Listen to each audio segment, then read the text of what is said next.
دیکھیے وظیفے کی تو جہاں تک ضرورت ہے وظیفہ کریں ہی کریں، لیکن پہلے جو میں نے بات کہی ہے اس بات پر بھی عمل کرنے کی ضرورت ہے۔ اپنے بچوں کو خود سے قریب کریں، بچہ کیا چاہتا ہے، اس کی سوچ کیا ہے، اس کی فکر کیا ہے، اس کو جاننے کی بھی بہت زیادہ ضرورت ہے۔ اس کے لیے ایک بہترین وظیفہ میں بتلایا کرتا ہوں، ربنا هب لنا من ازواجنا وذرياتنا قرة اعین وجعلنا للمتقین اماما۔ قرآن کریم کی آیت ہے، یہ بزرگوں کا معمول رہا ہے اور خود یہ ہمارا بھی معمول ہے۔ ہر فرض نماز کے بعد میں اگر 3 مرتبہ اس آیت کریمہ کا ورد کیا جائے تو الحمدللہ انشاءاللہ العزیز اولاد مطیع و فرما بردار ہوگی اور اپنے ماں باپ کے انشاءاللہ قریب بھی ایک بات جس کی طرف آپ نے بھی غور کیا ہوگا مفتی صاحب، ہوگی۔ کہ انہوں نے کہا ہے کہ کام پر بھی اس کا دل نہیں لگتا، گھر میں کسی سے بات چیت نہیں کرتا، جی لیکن کسی لڑکی سے بات چیت کرتا ہے۔ جی جی اب یہ دیکھیے کہ اس کو کوئی ایسا ساتھی مل گیا ہے جس پر اس کو یہ بھروسہ ہے کہ یہ میری باتیں سنے گا، جی جی میرے دکھ درد میں یہ میرا ساتھ دے گا، یا کم سے کم میری باتوں کو سننے کے لیے ایک کان ہے۔ جی جی یہ کان اگر گھر والے بن جائیں، جی جی اس کی ماں بن جائے، اس کے باپ بن جائیں، اور جانیں کہ اس بچے کے دل میں ایسی کون سی بات ہے، ایسی کون سی پریشانی ہے جو وہ گھر والوں سے شیئر نہ کر کے اس جی لڑکی سے کر رہا ہے۔ جی جی تو گھر والوں کو اگر یہ کام آ جائے، جی کسی کے دل کو اپنے ہاتھ میں لینا یا اس کو وقت دینا، جیسے آپ نے جی کہا تھا وقت، ہم سب سے زیادہ آج کے دور کا المیہ یہ ہے، اور بچوں سے زیادہ مجھے یہ محسوس ہوتا ہے کہ یہ خرابی یا یہ غلطی ماں باپ کی ہے جی کہ وہ وقت نہیں دے رہے ہیں۔ تھوڑا سا وقت بہت ضروری ہے۔ بچوں کے ساتھ میں بچہ بننا پڑتا ہے بالکل جی۔ اور ان کے نظریے کے اعتبار سے ان کے ساتھ میں گھلنا ملنا، ان سے باتیں لینا اور پھر اس بات کا حل کیا ہو سکتا ہے اور اس کا علاج کیا ہو سکتا ہے ان کے ساتھ میں شیئر کرنا چاہیے اور بات چیت کرنا چاہیے۔ جی، کانپور سے پروین صاحبہ کا سوال ہے کہ میرے شوہر سعودی عرب میں رہتے ہیں، میری ایک بچی بھی ہے، مجھے میرے شوہر مائکے بھی نہیں جانے دیتے، کہتے ہیں یہیں سسرال میں رہو اور سب کی خدمت کرو، میرے مائکے سے کوئی ملنے آ جائے تو موڈ خراب ہو جاتا ہے، کوئی حل جی بتائیے۔ دیکھیے اس طرح سے جبر اور اکراہ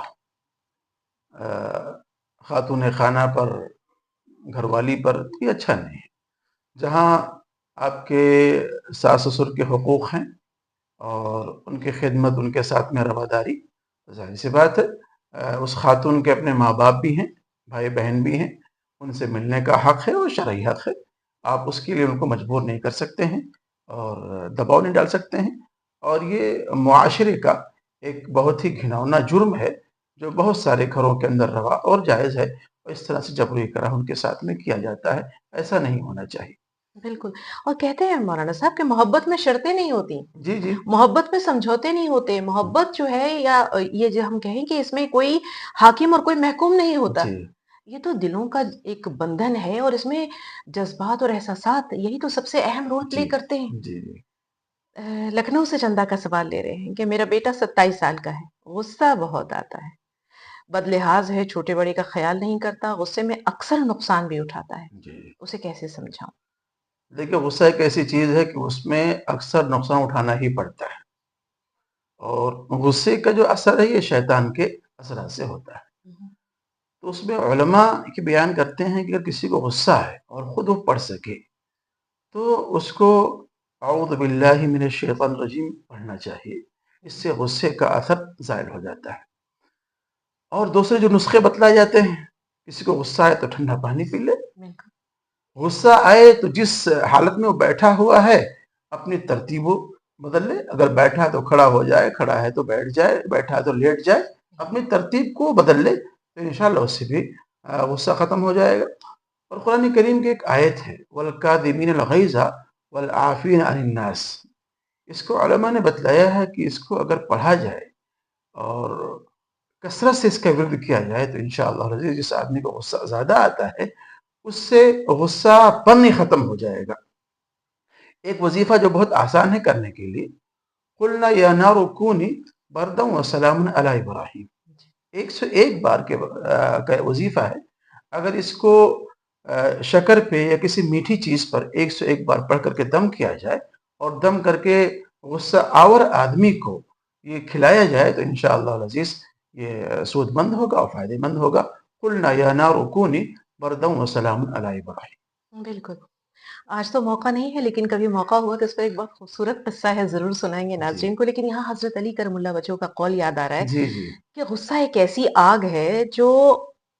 کسی اور کو ہم کیا جلائیں گے، وہ پہلے غصہ جس کو آ رہا ہے وہ اس کو جلا کر خاک جی کرتی جی ہے۔ جی تو واقعی غصہ جو ہے یہ نار کہا گیا ہے اس کو، یہ آگ ہے، اور کوشش یہی کرنا چاہیے جیسے مولانا صاحب نے کہا کہ ٹھنڈا پانی پی لو، اب قصہ پھر کسی اور دن۔ محمد ساحل خان اتراکھنڈ سے سوال کر رہے ہیں، اور بہت اہم سوال ہے مولانا صاحب۔ ہم دیکھتے ہیں کہ آج کل عموماً کچھ لوگوں کی اجازت ضروری ہوتی ہے، اور اگر وہ نہیں ملتی ہے خاص طور پر والدین، تو بچے پھر جی انتہائی قدم اٹھا لیتے ہیں۔ تو ان کا سوال یہ ہے کہ کیا نکاح کرنے کے لیے والدہ کی اجازت ضروری ہے یا نہیں؟ دیکھیے، والدین جو سرپرست ہیں ہمارے گھر کے ذمہ دار ہیں، اور جنہوں نے ہماری پرورش کی پرداخت کی ہے، ظاہر سی بات ان کا کتنا بڑا احسان ہے کہ وہ آدمی محسوس کرتا ہے اور سوچتا ہے، اور اس ایج میں جا کے سوچتا ہے جب وہ خود صاحب اولاد ہو جاتا ہے۔ ہمارے والد صاحب جب کوئی بات سمجھایا کرتے تھے تو کہا کرتے تھے کہ بھائی یہ بات ابھی تمہیں سمجھ میں نہیں آئے گی، جب تم خود صاحب اولاد ہو جاؤ گے تو پھر اولاد کے ساتھ میں محبت کیا ہے اور تعلق کیا ہے، وہ بات اس وقت میں تمہیں سمجھ میں آئے گی۔ آج جب ہم خود صاحب اولاد ہو چکے ہیں تو والد صاحب کی وہ بات یاد آتی ہے کہ جو سمجھایا کرتے تھے۔ تو جن والدین کی اتنی قربانیاں ہیں کہ انہوں نے پیدا کیا ہے، اور بچپن کے وہ دور، پھر اس کے بعد شباب کا دور، پھر اس لائق کیا بڑا کیا کہ آج ہم جوان ہو گئے ہیں اور اپنی جوانی پہ ہم کو ناز ہے، ایسے وقت پر ماں باپ کو اس خوشی کے لمحے میں فراموش کر دینا اور بھول جانا، یہ نہایت ہی بے غیرتی کی بات ہے۔ یہ الگ مسئلہ ہے، جہاں تک مسئلے کی نوعیت ہے کہ شرعی اعتبار سے نکاح ہو جائے گا بغیر ولی کی اجازت کے، بغیر ماں باپ کی اجازت کے۔ اگر عاقل اور بالغ ہے تو ان کا نکاح ہو جائے گا، اس میں کوئی روک اور ٹوک نہیں ہے شرعی اعتبار سے۔ لیکن سماجی اعتبار سے اور معاشرتی اعتبار سے اس کا ایک بہت ہی برا اثر پڑتا ہے، اور ایک روایت چل پڑتی ہے لوگوں کے اندر کہ اگر فلاں آدمی نے ایسا کیا ہے تو دوسرا بھی آدمی ایسا کر رہا ہے، اور پھر تیسرا بھی کر رہا ہے، اور وہ چیزیں لوگوں کے لیے ایک مثال و نمونہ بن جاتی ہیں۔ تو کوشش یہ کریں کہ آپ اپنے والدین کو ناراض نہ کریں، ناخوش نہ کریں، بلکہ ان کی خوشی کے اندر آپ کی خوشی ہے، ان کی عافیت میں آپ کی عافیت ہے۔ اپنے جذبات پہ قابو پا کر اپنے ماں باپ کو راضی کرنے کے لیے، خوش کرنے کے لیے کوشش کریں، اور ان کی پرمیشن سے، ان کی اجازت سے نکاح کریں، ان کو ناخوش کر کے نکاح نہ کریں۔ ظاہر سی بات ہے، ناخوش کر کے نکاح کریں گے تو ہو سکتا ہے کہ ان کے بد دعا، ان کی آہیں زبان سے نکل جائیں، جو آپ کے نکاح پر، جو آپ کی شادی پر مضر اثرات ڈالنے والی ہو، پھر وہ کارگر نہ ہو، سود مند نہ ہو، پھر آنے والی جو نسل ہے، پیدا ہونے والی جو اولاد ہے، اس پر اس کے اثرات ہوں، تو بچنے کی کوشش کریں اس سے۔ بالکل۔ اور ہم یہ دیکھتے ہیں مولانا صاحب کہ والدین جو ہیں وہ ان کے اندر دوربینی ہوتی ہے، دور جی رسی ہوتی ہے، ایک عمر دیکھی ہے انہوں نے جہاں دیدہ ہوتے ہیں۔ اگر وہ کسی وجہ سے منع کرتے ہیں، کوئی روک ٹوک کرتے جی ہیں، تو اس پہ انسان کو فوری طور پر ریئیکشن نہیں لینا چاہیے، جی جیسے جی یہ سوال ہے۔ والدہ کو منانے کی کوشش کریں، اپنی محبت کا واسطہ دیں، یعنی جی والدہ سے محبت کا واسطہ دیں، اور ان سے یہ کہیں کہ میں آپ کی خوشنودی کے ساتھ ہی کام کرنا چاہتا ہوں۔ یقینی طور پر ایسے جی نکاح جی میں ہم یہ جی دیکھتے ہیں مولانا صاحب کہ ہاں، برکت بھی برکت ہوتی ہوتی ہے، اور یہ دنیا یاد رکھیے گا بھائی کے مکافات عمل جو ہے یہ ایک اٹل چیز ہے اس دنیا ہے۔ میں۔ جی جی نیکی کا بدلہ نیک ہے، بد سے بدی کی بات لے، کیا خوب سودا نقد ہے، اس ہاتھ دے اس ہاتھ لے۔ جی تو آج اگر آپ یہ انتہائی قدم اٹھا لیتے ہیں، آپ ایک پل کو یہ سوچیں کہ کل کو آپ کی اولاد آپ کے ساتھ یہ کام کرتی ہے جی تو آپ کے دل پر کیا بیتے گی۔ اگلے سوال کی طرف بڑھتے ہیں۔ نامعلوم، انہوں نے اپنا نام نہیں بتایا ہے، اور بلند شہر سے سوال ہے کہ اگر بار بار ریا خارج ہو، وضو ٹوٹ جاتا ہو، تو نماز کیسے ادا کریں؟ صحیح طریقہ بتائیے۔ دیکھیے، یہ جو مسئلہ ہے، یہ مسئلہ سلسل بول کے مسئلے پر قیاس کیا جا سکتا ہے۔ فقہ نے اپنے کتابوں کے اندر مسئلہ سلسل بول کو بیان کیا ہے کہ اگر کسی کو پیشاب کے قطرے بار بار آ جاتے ہیں، پیشاب کے قطرے بار بار ٹپک جاتے ہیں، اور خاص طور سے ضعیفی میں جب عمر زیادہ ہو جاتی تو اس طرح کی چیزیں لوگوں کے ساتھ میں ہونے لگتی ہیں،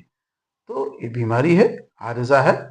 تو شریعت کے اندر تو آسانی ہے، اور اس آسانی کو اور انسانوں کی ضروریات کو، اس کے مسائل کا لحاظ کر کے اور خیال کر کے مسائل کو مستنبط کیا گیا اور بیان کیا گیا ہے۔ تو مسئلہ سلسل بول کا جو مسئلہ بیان کیا گیا ہے وہ یہ مسئلہ کہ اگر کوئی آدمی ایسا ہے تو اگر وضو کرتا ہے تو اس کا وضو ایک وقت کے وضو کے لیے ایک وقت کے لیے وضو مانا جائے گا، دوسرے وقت کے لیے وضو نہیں مانا جائے گا۔ مثال کے طور پر ظہر کی نماز ابھی ادا کرنی ہے ہمیں، تو ظہر کی نماز کی ادائیگی کے لیے ہم نے جو وضو کیا ہے اس ایک وضو سے صرف ہم ظہر کی نماز پڑھ سکتے ہیں۔ کوئی عارضہ پیش نہیں آیا، نواقض وضو پیش نہیں آیا، وضو ہمارا باقی ہے۔ اب ہم اسی وضو سے عصر کی نماز پڑھنا چاہیں تو عصر کی نماز نہیں پڑھ سکتے ہیں، شرعی اعتبار سے یہ مسئلہ بیان کیا گیا ہے۔ یہی مسئلہ اس آدمی کا ہوگا جس کو بار بار ریاح کا خروج ہوتا ہے۔ اگر اس نے وضو کر لیا ہے تو ایک وضو سے ایک وقت کی نماز پڑھے گا، وہ دوسرے وقت کی نماز نہیں پڑھے گا۔ ایک وقت کی نماز کے لیے وہ پاک مانا جائے گا، دوسرے وقت کی نماز کے لیے پاک نہیں مانا جائے گا۔ تو اس پہ قیاس کر کے مسئلہ سلسل البول پر اس مسئلے کو بھی قیاس کیا جا سکتا ہے، اور یہی مسئلہ اس کے لیے بھی ہوگا۔ یہاں چھوٹی سی وضاحت ہے مفتی صاحب، جاننا چاہیں گے آپ سے کہ جیسے مسلسل اسے یہ عارضہ ہے کہ ریاح بار بار خارج ہوتی ہے، اب اگر اس نے 4 رکعت نماز کی نیت باندھی ہے اور 1 رکعت کے بعد جو ہے وہ نماز یعنی اس کا وضو نہیں رہتا ہے، تو کیا وہ اپنی نماز کو پھر ابتدا سے شروع کرے یا وہیں جی سے پھر اس کو آگے جاری نہیں، اس رکھے؟ کو ابتدا سے شروع ہی نہیں کرنا ہے، بلکہ اسی شکل میں اس نماز کو مکمل کرنا ہے۔ ہوں، اسی شکل میں اس کو نماز مکمل کرنا ہے، وہ شرعی اعتبار سے پاک مانا جائے گا، اپنی نماز کو مکمل کرے گا۔ جزاک اللہ۔ امید ہے بھائی کہ آپ کو آپ کے سوال کا جواب مل گیا ہوگا اور بہت سے لوگوں کو رہنمائی مل گئی ہوگی۔ ہم یہ دیکھتے ہیں مولانا صاحب کہ آج کے دور میں اس طرح کے مسائل بہت عام ہوتے جا رہے ہیں اور جی لوگوں کو جی یہ معلوم نہیں ہوتا کہ پھر ایسی صورت میں وہ اپنی نماز کس طرح درست طریقے سے ادا کرے۔ اگر اگر کسی کے ساتھ میں اتفاقی مسئلہ ہے ہاں تو اس کا مسئلہ الگ ہے، جی اور اگر کسی کے ساتھ میں یہ مستقل عارضہ ہے ہاں تو اس کا مسئلہ الگ ہے۔ کسی کے ساتھ میں اگر اتفاقاً یہ مسئلہ ہو گیا ہے، اس کو عارضہ بیماری نہیں ہے، ہاں تو اس کا مسئلہ تو یہ بیان کیا گیا ہے کہ وہ اپنی نماز کو ہی موقوف کر کے جائے گا، وضو کرے گا، اور کسی سے بیچ میں بات نہیں کرے گا، وہ نماز کی حالت میں شمار ہوگا اور آ کر کے پھر وہ نماز میں شامل ہو جائے گا۔ اگر رکعت نہیں چھوٹی ہے تو اس کی رکعت نہیں چھوٹی، اور باضابطہ وہ اپنی نماز کو مکمل کر لے گا امام کے ساتھ میں جیسے پڑھ رہا ہے وہ۔ لیکن اگر رکعت بھی چھوٹ جاتی ہے تو جس طرح سے ایک مقتدی جس کی رکعت چھوٹ جاتی ہے وہ نماز مکمل کرتا ہے، اسی طریقے سے نماز مکمل کرے گا۔ لیکن وہ مسئلہ جو اس کو سلسل بول کا عارضہ ہے یا ریاح کے خروج کا بار بار عارضہ ہے، اس کے لیے مسئلہ یہ ہوگا کہ وہ ایک وقت کے لیے مکمل طریقے سے پاک مانا جائے گا، باوضو مانا جائے گا، اس وضو سے اپنی وہ نماز مکمل کر لے گا، اس کے بعد از خود اس کا وضو ٹوٹ جائے گا۔ جی۔ عظیم قریشی صاحب کا سوال کہ اگر کسی کے پاس مردہ جانوروں کا ٹھیکہ ہے، جی اس کا چمڑا ہڈی اس کا وہ کاروبار کرتا ہے، اس شخص کی شادی ہو رہی ہے، ایسے شخص کے ہاں دعوت میں جانا اور وہاں کھانا کھانا جائز ہے یا نہیں؟ دیکھیے، فقہ نے جو اس مسئلے میں صراحت کی ہے، ایک تو یہ ہے کہ جو مردار جانور ہے یا حلال جانور ہے، حلال جانور میں بہت ساری چیزیں ایسی ہیں کہ جس کو خون ہے، ایسے گوبر ہے، تو شریعت نے ایک مزاج بنایا ہے کہ جس چیز سے نفع اٹھانا جائز ہے اس کا کاروبار کرنا جائز ہے۔ جس چیز سے نفع اٹھانا جائز ہے اس سے کاروبار کرنا جائز ہے۔ اب شراب ہے، مردار خون ہے، مردار جانور ہے، اس سے چونکہ نفع اٹھانا جائز نہیں ہے، اس لیے اس سے فقہ نے منع کیا اسے کاروبار کرنے سے۔ لیکن بہت ساری چیزیں ایسی ہیں کہ جس سے نفع اٹھایا جاتا ہے کھانے پینے کی چیزوں کے علاوہ میں، کھانے پینے کی چیزوں کے علاوہ میں، جیسے گوبر ہے۔ اب گوبر کا کھانا جائز نہیں ہے لیکن اس کو بہت ساری چیزوں میں استعمال کیا جاتا ہے، کیا بات؟ تو اس کا آدمی کاروبار کر سکتا ہے۔ ایسے ہی مردار جانور یا غیر مردار جانور، اس کی ہڈی ہے، ایسے ہی اس کا بال ہے، اس کی کھال ہے، اس کی کھر ہے، جس میں خون سرایت نہیں کرتا ہے۔ علت جو ہے اس کے مردار ہونے کے خون ہے، ہوں، ٹھیک ہے، جی دم مسفوح ہے۔ ہوں، اب چونکہ دم مسفوح اس میں ہے ہی نہیں ہے، تو اس لیے ایسی چیزوں کا جس کے اندر خون سرایت نہیں کرتا ہے، خون نہیں جاتا ہے، ان چیزوں کا کاروبار کیا جا سکتا ہے۔ اور جب اس کا کاروبار کیا جا سکتا ہے تو ظاہر سی بات ہے اس سے جو ہونے والی جو آمدنی ہے اس کو حلال مانا جائے گا، جائز مانا جائے گا، اس سے دعوت کھا سکتے ہیں، کھلا سکتے ہیں، اس میں کوئی مذائقے کی بات نہیں۔ جی۔ جلال پٹھان صاحب، ان کا سوال ہے کہ اگر بیوی جان بوجھ کر شوہر کی نافرمانی کرے، احترام نہ کرے، تو ایسے میں شوہر کو کیا کرنا چاہیے؟ شوہر کو تو یہ کرنا چاہیے کہ سمجھائے اپنے رفیق حیات کو اور ان کو سیدھے راستے پر لانے کی کوشش کرے، اور کوشش یہ ہونا چاہیے کہ قرآن میں اور حدیث میں جو حقوق بیان کیے گئے ہیں، جو ادب اور احترام بیان کیا گیا ہے زوجین کا آپس میں، ان تمام باتوں کو ان سے شیئر کریں، بتلائیں۔ اور حدیث پاک میں جو وعید ہے، جو لعنت ہے اس خاتون پر جو اپنے شوہر کی اطاعت نہیں کرتی ہے، اس کو بیان کریں، اس طرح سے ان کو راہ راست پر لانے کی کوشش کریں۔ جی، اور حسن سلوک میں بڑی طاقت ہے۔ مفتی صاحب جی کہتے جی، ہیں کہ جو دلوں کے تالے ہیں اس کی چابی ہی محبت ہے۔ محبت ہے۔ تو اگر ایک طرف سے نافرمانی ہو رہی ہے، بدسلوکی ہو رہی ہے، تو اگر مسلسل اس چیز کو تھوڑی دیر کے لیے نظر انداز کرتے جی ہوئے نفرت کا جواب محبت سے دیا جائے، نافرمانی کا جواب احترام سے دیا جائے، جی تو وہ بھی تو خدا کی بندی ہے، دل رکھتی ہے اپنے سینے میں۔ اور جب وہ مسلسل آپ کا حسن سلوک دیکھے گی نا، آپ کی مہربانیاں دیکھے گی، تو کہیں نہ کہیں اس پر اثر ہوگا، اور ایک دن آئے گا کہ وہ انشاءاللہ مطیع اور فرما بردار ہو جائے گی۔ واقعات تو ہمارے پاس بے شمار ہیں، جی جی لیکن چونکہ سوالات اتنے ہیں لہٰذا واقعات کا یا اس طرح کے قصے کہانیوں کا وقت کم ملتا ہے۔ کمال پاشا صاحب کا سوال لے رہے ہیں، کرناٹک سے سوال کیا ہے کہ میرے ہاں نواسی پیدا ہوئی ہے اور اس کا نام میں نے مدیحہ رکھا ہے، جی، یہ نام صحیح ہے یا اسے بدل دینا چاہیے؟ دیکھیے نام ماشاءاللہ عمدہ ہے، بہتر ہے، اور نام کے بدلنے کی کوئی ضرورت نہیں ہے۔ اور اس معنی کا اس لفظ کا جو معنی ہے وہ قابل تعریف وغیرہ ہے، تو اس میں کوئی قباحت نہیں ہے، ماشاءاللہ بہتر نام۔ جی، تو سوالات تو ہمارے اپنے اختتام کو پہنچے، اور اس سے پہلے کہ ہم مولانا صاحب کا شکریہ ادا کریں، اپنے ناظرین سے یہی کہنا چاہیں گے کہ اگر آپ کو ہمارا یہ پروگرام اچھا لگتا ہے تو چینل کو لائک کریں، سبسکرائب کریں، اسے شیئر کریں، زیادہ سے زیادہ لوگوں تک پہنچائیں، تاکہ آپ کے لیے بھی یہ ذخیرہ آخرت ہو، لوگوں کے لیے بھی نفع رسانی کا ذریعہ ہو۔ اور اگر آپ کے پاس بھی کوئی سوال ہے تو آپ ہمیں نیچے دیے ہوئے نمبر پر، واٹس ایپ نمبر پر اپنے سوالات ارسال کر سکتے ہیں، اور بہت جلد انشاءاللہ ہم کوشش کریں گے کہ لائیو اس طرح کے پروگرام ہو جس میں آپ کی براہ راست شمولیت بھی ہو سکے۔ تو اب پروگرام کے اختتام پر چلتے چلتے مولانا صاحب کا بہت شکریہ ادا کرتے ہیں آپ سب کی طرف سے، اور ہم سب کی طرف سے بھی بہت تہہ دل سے شکریہ کہ آپ نے اپنا قیمتی وقت عنایت کیا، اور اپنی بے شمار مصروفیات میں سے آپ نے قیمتی وقت نکال کر ناظرین کے لیے یہ ایک نفع کا ذریعہ بنایا، ان کے لیے ان کی اصلاح کا ذریعہ بنایا، اور نہ جانے کتنے لوگ جو یہ پروگرام دیکھ رہے ہیں اور ان کے سوالات ہم تک نہیں پہنچ جی، سکتے ہیں، یہ ان کے لیے کہیں نہ کہیں اصلاح کا ذریعہ بن جائے یا ان کے لیے نفع رسانی کا ذریعہ بن جائے۔ تو بہت بہت شکریہ مولانا صاحب، اور شکریہ۔ آپ کے شکریہ کے ساتھ ناظرین سے بھی اجازت لیتے ہیں، اگلے ایپیسوڈ میں پھر ملاقات ہوگی، تب تک کے لیے اجازت دیجیے۔ السلام علیکم ورحمۃ اللہ وبرکاتہ۔